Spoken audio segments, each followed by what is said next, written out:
Oh my goodness. I'm live again today?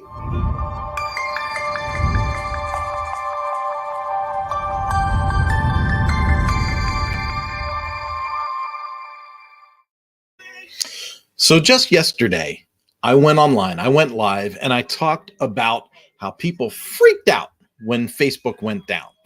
Now, Meta told us, let me turn this music down. There we go. Meta told us in advance that they were going to make updates. They were going to change Facebook to Meta and blah, blah, blah, whatever. And then Facebook and Instagram went down and people lost their minds.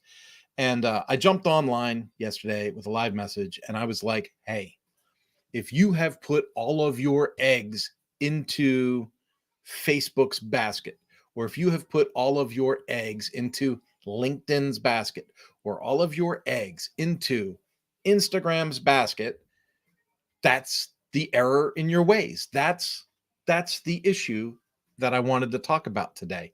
So yesterday I said, social's down. Are you backed up yet? And then I said, are you backed up? And then today, LinkedIn went down. It was the middle of the day. In fact, I was doing my live earlier today, and I got a note coming up through StreamYard saying bad connection or something, but it said I was live. And I'm like, I'm live, but I have a bad connection. Like, I don't understand what's happening here. So I didn't know if I was going live or not. Turns out it looks like I was going live to Facebook and YouTube, but LinkedIn wasn't going through. Okay.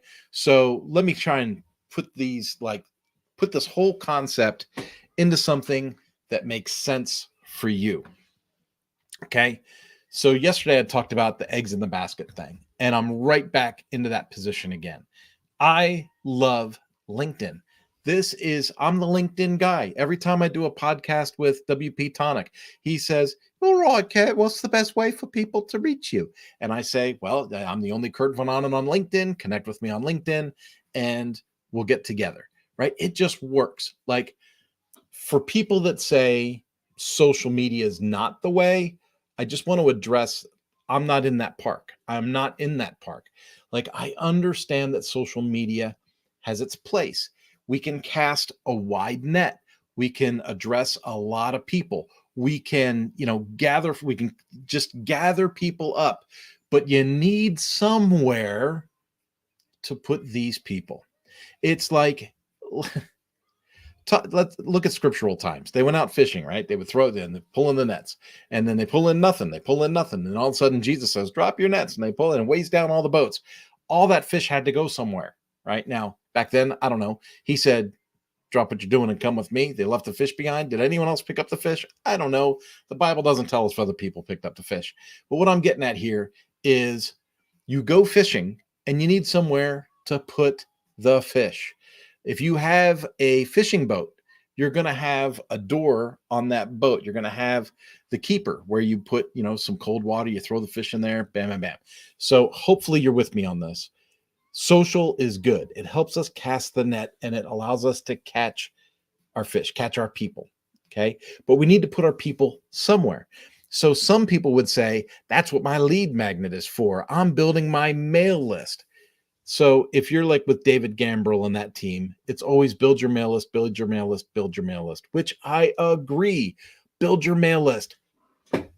But don't miss out on the idea that you can have your own social media. People act like I got three heads when I talk about this, and I don't understand why it's so confusing. There are SaaS platforms out there like Circle and Mighty Networks and things like that. We talk about it all the time at WP Tonic on the podcast. So there are SaaS platforms out there that are social media tools that you can gather people on. And maybe you have a Slack channel that you share with people. Maybe you're on Mastodon. Maybe you're on this. Maybe you're on that. Who knows? There's so many choices. I get lost in it. But when I look at those, I keep thinking to myself, if I'm on a SaaS platform, I'm still renting space on someone else's tool. I'm still worse than Facebook. At least with Facebook, I can get on there for free. On LinkedIn, I can get on there for free, right? But sometimes they go down. And when they go down, people freak out. Instead of dealing with that freak out, imagine if you had your own decentralized social media channel that you owned. not some SaaS platform you rented somewhere, but an open source project that you could build and host yourself and run it as a decentralized social media channel. Now imagine this. Like I have manananomas.com, I have livinghutch.com, I have, gosh, how many other properties do I have with these tools in it? I've got a few. So I can have groups, I can have timelines, people can share pictures, they can share videos in some cases. They can communicate back and forth, they can message each other like Facebook Messenger, like LinkedIn messaging. They can have those tools, but without all the trolls that are on big tech social media. Meaning I can have a decentralized social media channel that's for like-minded people in a closed environment, and they can communicate and they can talk and they can network and collaborate and do the things that you want a group to be able to do. I've got one platform that I've built for a client where they actually run a digital library and they exchange like ebooks between each other and they share those right through the platform. Right? Some of them are authors, some of them are speakers, some of them are coaches, but they operate within this platform, this decentralized social media, meaning it's theirs. So they're not dependent upon Facebook or the censorship of Facebook to let them into something.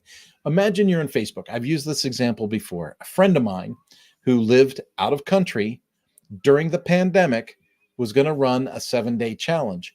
And as that 7-day challenge launched, they made a disparaging comment about the vaccine, and Facebook shut down their account.